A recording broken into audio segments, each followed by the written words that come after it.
The earliest coverage of football on television amounted to one very precarious camera angle. Over 50 years later, the aerial view is just one of many different perspectives on big matches.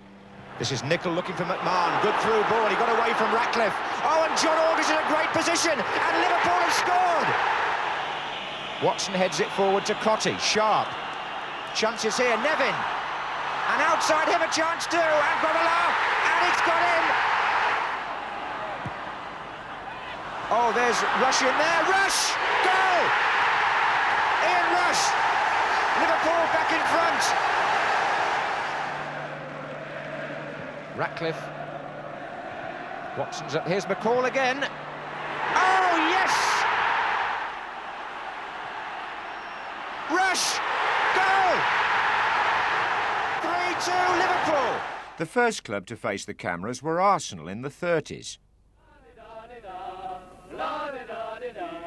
All good pals and jolly good company. One of the BBC's first experimental broadcasts was a football match from Highbury. The players were as curious about the invention of the live camera as were the few hundred owners of television sets who saw the BBC's first cup final in 1938. Preston's victory over Huddersfield Town made the first TV football commentator, Tommy Woodruff, keep a promise to eat his hat if Preston won. They did so thanks to George Much's last-minute penalty. Just after the war, with television still in itself something of a conjuring trick, amateur cup holders Barnet was shown live on a Saturday afternoon, and soon the cup final became a national event, notably in Coronation Year. There's the man who's really fighting for his cup medal. Could he score the winning goal now, himself? He's there! Perry! Stanley Matthews gave way a few months later to Ferenc Puskás, whose brilliant Hungarians eclipsed Billy Wright's England. Television viewers entered a brave new football world, with European teams now meeting at club level. Who'll forget those flickering images of Wolves putting the crack continental teams to flight at Molineux? Johnny Hancock must score. This was the epoch of the precocious Manchester United team christened the Busby Babes, the first English champions to enter the European Cup. They perished at Munich, while their rivals Real Madrid won the competition 5 years running, beating Eintracht Frankfurt 7-3 in Glasgow in 1960 before a captivated BBC audience. In the middle is Puskás, and it's a goal, a well-made goal. 127,000 were inside Hampden Park, many more watched on television. The early 60s saw Tottenham Hotspur's double-winning side regularly featured on the Saturday night highlights programme Sport Special. And Jones gets his head for a great goal. Manager Bill Nicholson toasted success, and soon it was celebration time on Merseyside for Liverpool. Television coverage moved with them, the voice of Kenneth Wolstenholme bringing drama to thousands of homes. Just 20 minutes of the game left. The customary dash by car, bike or plane to get the film to the nearest regional studio soon gave way to electronic coverage, and in August 1964 the BBC launched a new football programme.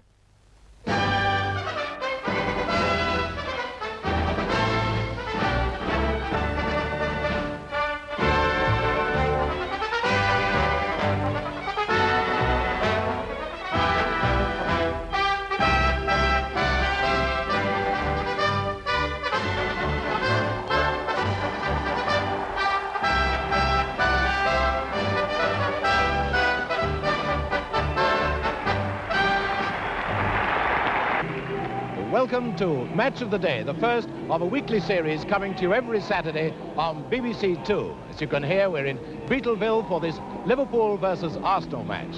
And if we're going to have a look at the Liverpool side, we notice that the champions are missing two of the team that won the title last season. Ian St John, not recovered yet from appendicitis. Alf Arrowsmith still out with a leg injury.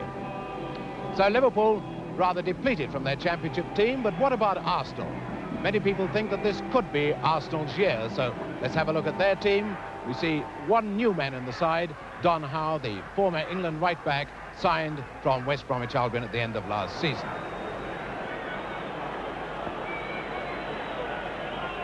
And so Liverpool start the 1964-65 season, defending the championship. beautiful conditions, the ground in lovely condition, the weather fine, the ground full and the Kop in great form. Now Stevenson, here's Hunt, he's a good spearhead of this Liverpool attack. Across to Milne, out to Callaghan, and already Liverpool slipping into the championship gear. Great appeal for a free kick, and Mr. Harley's given it. Free kick to Liverpool, the game's going on, but the referee has blown his whistle, but nobody can hear a thing in this cauldron, which is Anfield Road, Liverpool. Wallace. Thompson.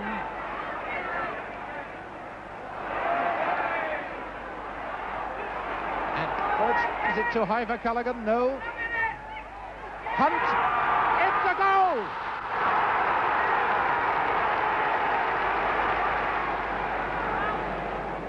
Thompson at the corner for Liverpool.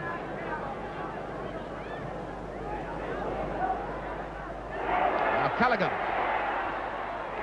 Who's there? Wallace, it's a goal!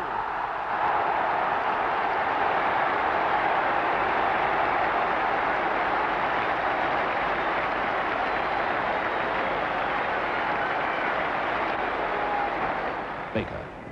Deep ball to Strong. Out to Anderson.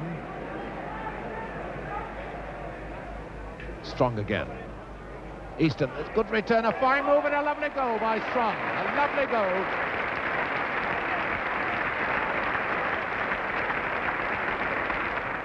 Sneddon finding Jeff Strong, the man who got the Arsenal goal.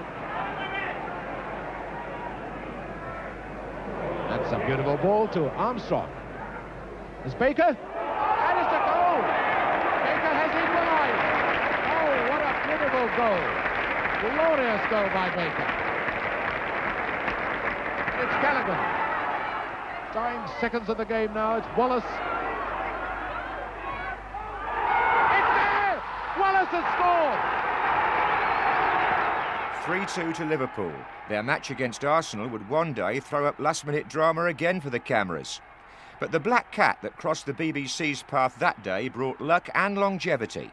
This fledgling programme, watched by 20,000 people, would run for 25 years. Such was Matt Busby's span as manager of Manchester United. Back in that first season of Match of the Day, his rebuilt team was storming towards the First Division Championship.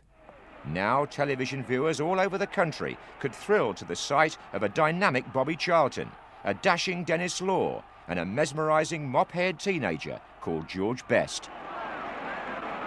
There's Law, and it's 3-0. Beautiful goal by Law. Free kick then to Manchester United. Oh, and this may be the first one. And it is the first one, and it's Law. Vanetti for Chelsea. To McCready. Best with McCready, and McCready's made a pass, and it's a magnificent goal. Best, what a magnificent goal! A truly brilliant piece of football there by Best.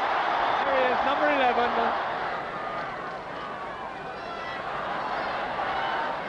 Brennan. Styles getting it in and Hurd, and he's onside, and that's the second one.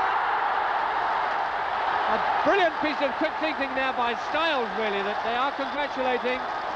Hurd was the scorer. And it'll be Kieran to take the kick. McCready. Brennan to Connelly. Oh, and a very, very good centre indeed. Best there. And it's Hurd, and he's onside. Law, I think, appeared to be standing offside, but it's Hurd that's got the second one.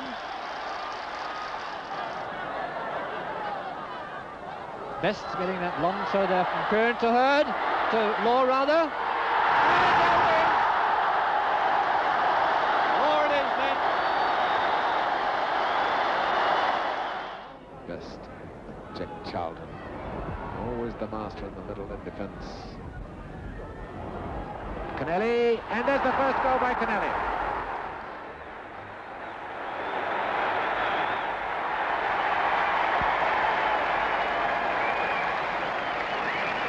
here we are on the last Saturday of the Football League season, and still any one of 3 teams can win the First Division Championship.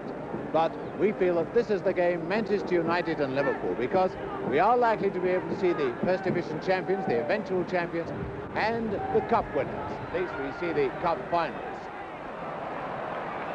Charlton making it with supreme accuracy to Connelly. Which again, Law, that's it.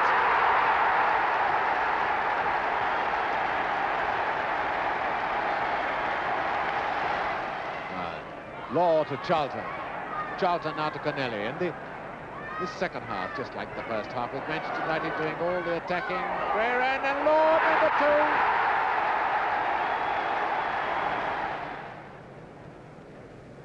2. Up comes the left back, Dunn.